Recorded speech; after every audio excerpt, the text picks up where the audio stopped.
Quick question. If I followed you around for just 24 hours, not your dreams, not your goals, not what you say you want, but your actual habits, would I see someone who's building wealth or someone quietly sabotaging it? Because here's the truth nobody wants to hear. Most people don't have a money problem. They have a daily habit problem disguised as a money problem. And the scary part? You don't even realize you're doing it. You think you're being normal, but your habits are screaming, I don't understand how money works. So in this video, we're breaking down 9 daily habits that instantly expose who gets money and who stays stuck.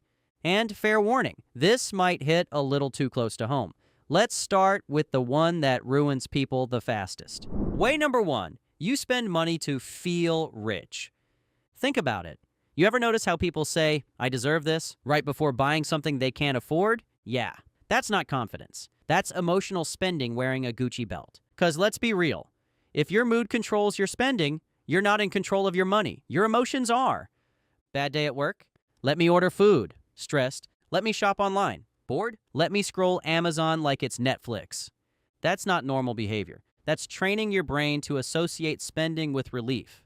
And once that pattern locks in, game over. Because now, every emotion has a price tag.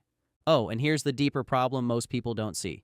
You're not buying things. You're buying temporary identity upgrades. That new outfit? You're buying confidence. That expensive dinner?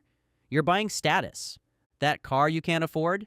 You're buying validation from people who don't care about you.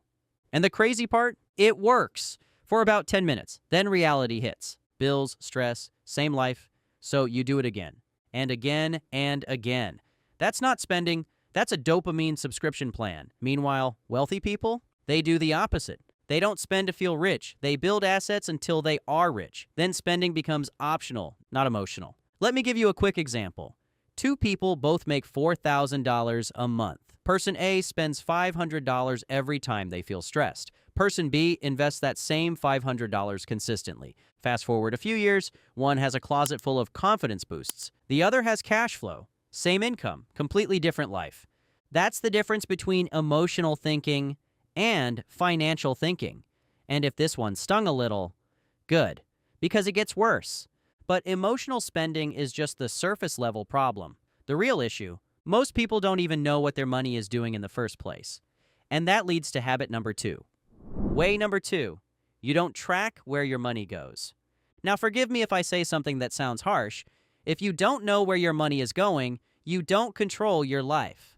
Simple as that. Because money is just stored decisions. So if your money disappears every month and you're like, wait, where did it go? That's not bad luck. That's lack of awareness. And lack of awareness is expensive. Here's what most people do. They check their bank account like it's a scoreboard. Okay, I've got $1,200 left. I'm good. No, you're not good. You're guessing. Wealthy people don't guess. They track. Because what gets tracked gets controlled. And what gets controlled grows. Now let's break this down real simple. Imagine trying to lose weight, but you refuse to track calories. You're just like, I feel like I'm eating healthy. Yeah, good luck with that. That's exactly how most people handle money. I feel like I'm doing okay. Meanwhile, subscriptions are draining you. Impulse buys are stacking up. Random expenses are leaking everywhere. And you're just out here vibing, financially confused. Here's the part nobody tells you. It's not the big purchases that kill you. It's the invisible ones. $9.99 here. $14.99 there. $27.50 for something you forgot about. That adds up fast. And suddenly you're like, why am I always broke? Because your money is leaking and you're not even looking. Wealthy people treat money like a business. Every dollar has a job. Every expense is intentional. Nothing just happens. So if your financial system right now is spend first, figure it out later. You don't have a money plan. You have a money reaction. And reactions don't build wealth. Systems do. But even worse than not tracking your money is what people do after they get paid. Because this next habit, this one quietly keeps people stuck for years. Way number 3, you spend first and save what's left. Watch this. Let me guess your system. You get paid, you feel good for about 48 hours, then life starts happening.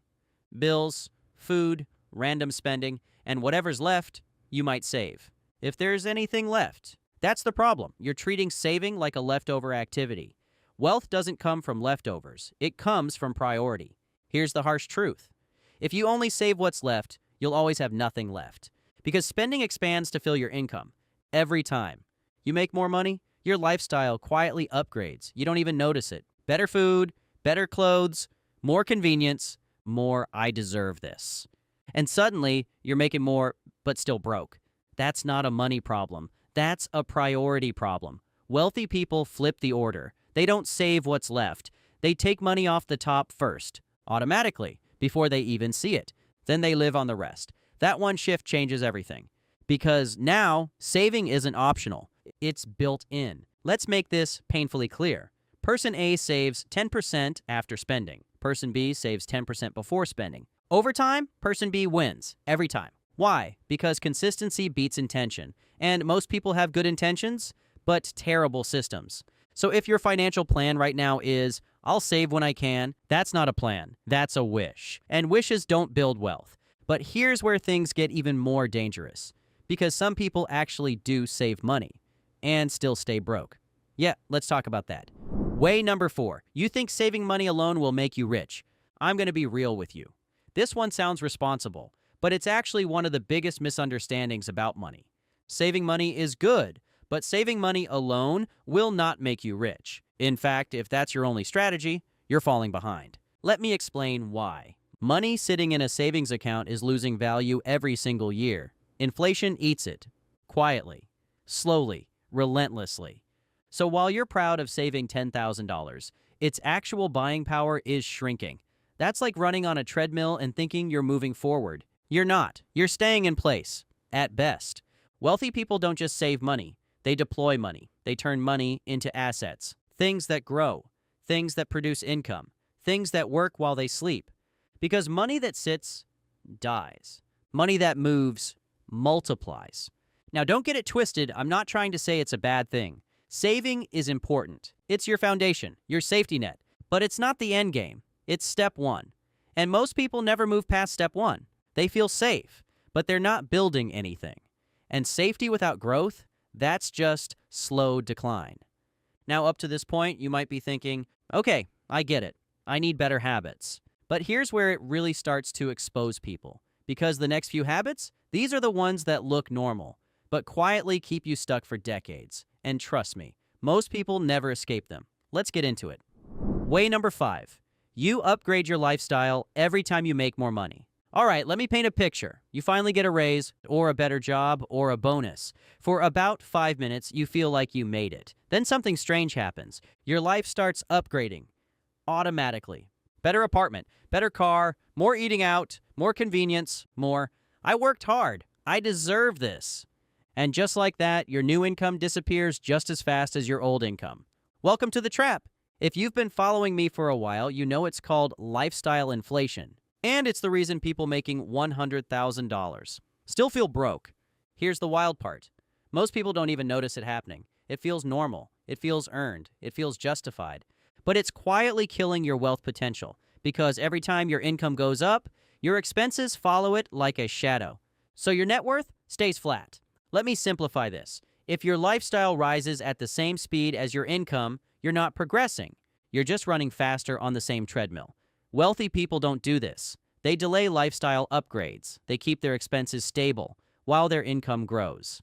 That gap, that's where wealth is built. Think about it like this. 2 people both get a $1,000 raise. Person A upgrades their lifestyle by $1,000. Person B upgrades by $200 and invests the other $800. Fast forward a few years. Person A looks successful. Person B is successful. That's the difference. One chose comfort, the other chose control. So if every time you make more money, you immediately find new ways to spend it, you're not growing financially. You're just decorating your prison. But lifestyle inflation doesn't just happen with big upgrades. Sometimes it shows up in smaller, sneakier ways, like the way you think about affording things. And this next one, this one exposes people instantly. Way number 6, you decide what you can afford based on monthly payments. Let me ask you something. Have you ever said, "Well, it's only $300 a month. I can afford that"? Yeah, that sentence has destroyed more financial futures than almost anything else because you're not thinking in totals. You're thinking in payments. And payments are designed to trick you. Hell, car dealerships love this. Stores love this. Credit companies? Oh, they really love this. Because when you focus on the monthly number, you ignore the full cost. Let's break it down. And that $300 per month car over 5 to 6 years, that's over $18,000, sometimes way more with interest. But your brain doesn't process that. It just hears $300? That's manageable. And just like that, you've committed years of your life for something that starts losing value the moment you buy it. That's not affordability. That's financial blindness. Wealthy people don't ask, can I afford the monthly payment? They ask, is this worth the total cost? And what is this money not doing instead? Because every dollar has an opportunity cost. That $300 per month could be invested, could be building cash flow, could be working for you instead of against you. But instead, it's tied up in something that looks good but doesn't grow. So if your decision-making process sounds like, I can afford the payment, you're not thinking like an owner. You're thinking like a consumer, and consumers stay stuck. Now here's where things start getting a little uncomfortable, because some habits don't just affect your money. They affect how you see yourself. And this next one, this one keeps people playing small for years. Way number 7, you prioritize looking successful over being successful. Now let's go a layer deeper, because this one isn't just about money, it's about identity. Most people don't actually want to be rich. They want to feel rich in front of other people. And those are two completely different goals. Think about it. Why does someone finance a car they can't afford? It's not transportation, it's a signal. Why buy designer clothes with money you don't have? It's not about quality, it's about perception. Why post expensive dinners online? It's not about the food, it's about the image. You're not building wealth, you're building a highlight reel. And the dangerous part?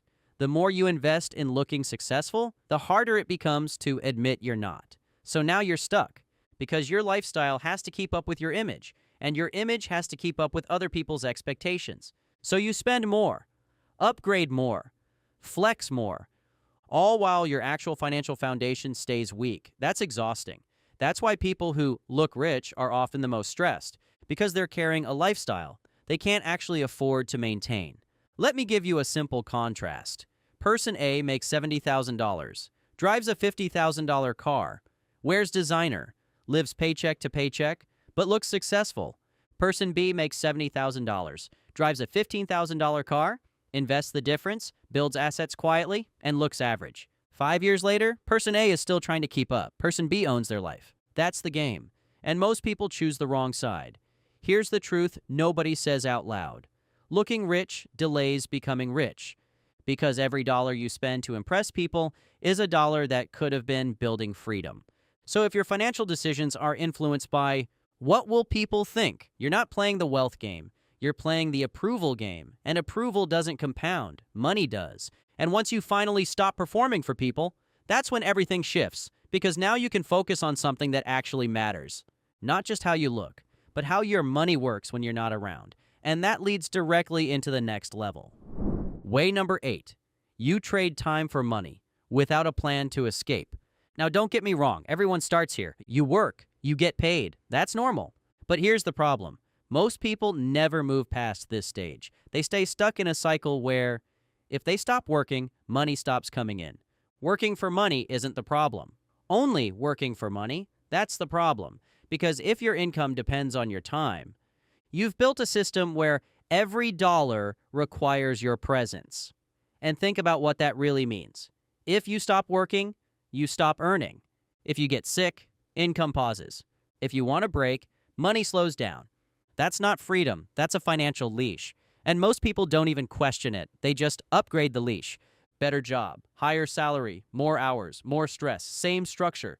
You're still trading time, just at a higher rate. Let me simplify it. You're on a treadmill, and every raise just makes the treadmill go faster. You feel like you're progressing, but you're still in the same place. Now here's where wealthy people think differently. They understand one powerful idea. There are only so many hours you can sell, but unlimited ways to own. So instead of asking, how can I make more per hour? They start asking, how can I stop relying on hours at all? That's where everything changes, because now you start building leverage, investments, assets, systems, things that generate income without needing you to show up every single time. Think about it like this. If you plant a tree, You water it once. Then, over time, it produces fruit again, and again, and again. That's an asset. Now compare that to a job. You only get paid when you show up. Miss a day? No fruit. That's the difference. And here's the uncomfortable truth. If you don't build something outside of your job, you're betting your entire financial future on your ability to keep working forever. Think about that. Forever. No backup system, no leverage, no exit plan, just work and hope nothing goes wrong. That's risky, way riskier than most people realize. So if your current strategy is, I'll just work harder and make more money, you're not building wealth, you're building a better version of the same trap. But here's where it gets even more dangerous. Because even if you know you need to escape that cycle, most people still don't take action. And the reason why? It comes down to one final habit that quietly keeps people stuck. Way number 9, you delay learning about money. Now let me be blunt as hell. If you don't understand money, you will lose money. Not maybe. Not sometimes. Always. Because money is a skill, and like any skill, if you don't learn it, you pay for it. Literally. Here's what most people do. I'll figure it out later. I'm too busy right now. I'll learn when I make more money. No, you won't. Because the habits you have now are the habits you'll have later. Just with bigger numbers and bigger consequences. Wealthy people don't wait. They study money early. They learn how it works. They understand investing, taxes, assets, leverage, because once you understand the game, everything changes. Opportunities become obvious. Mistakes become avoidable. And money stops being confusing and starts becoming predictable. But if you ignore it, you stay stuck in reaction mode. Guessing, hoping, wondering why things aren't changing. That's not bad luck. That's lack of knowledge. So if you made it this far, let's bring it all together. Your habits are telling a story, not your goals, not your intentions, your daily actions. If you spend emotionally, if you don't track your money, if you save what's left, if you avoid investing, if you upgrade your lifestyle too fast, if you think in payments, if you chase appearances, if you trade time with no escape plan, and if you delay learning, then yeah, your habits are screaming, I don't understand money. But here's the good news. Habits can change, and once they do, everything changes. Because wealth isn't built in one big moment. It's built in small, daily decisions, repeated over time. If this video hit you even a little bit, comment the words, I'm aware below. Because awareness is step 1. And most people never even get there. Now, if you're serious about fixing this, you need to watch this next video. Because I break down the exact daily habits rich people use to build wealth quietly, without anyone noticing. And trust me, once you see that, you'll never look at money the same way again. Click that video now. Let's level up.